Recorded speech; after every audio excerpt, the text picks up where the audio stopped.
कधी आटणार नाही, भीमाची आठवण कधी मिटणार नाही. सागराचे पाणी कधी आटणार नाही, भीमाची आठवण कधी मिटणार नाही. अरे एकच काय, 1000 जन्म घेतले तरी डॉक्टर बाबासाहेब आंबेडकरांचे उपकार कधी फिटणार नाही.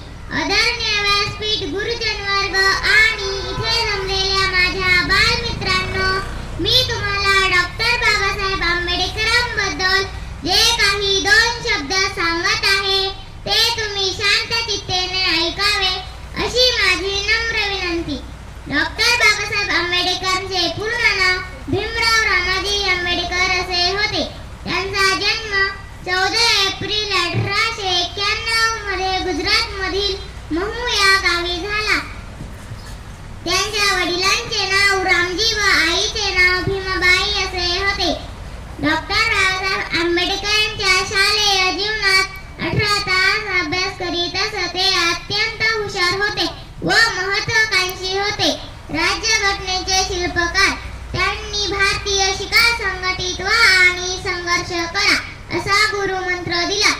त्यांनी इसवी सन 1920 मध्ये मूकनायक नावाचे वृत्तपत्र सुरू केले. इसवी सन 1990 मध्ये सरकारने मरणोत्तर भारतरत्न हा सर्वोच्च नागरिक पुरस्कार प्रदान केले. त्यांनी अखेरचा श्वास 6 डिसेंबर 1956 घेतला. डॉक्टर बाबासाहेब आंबेडकरांच्या खूप खूप शुभेच्छा. जय हिंद.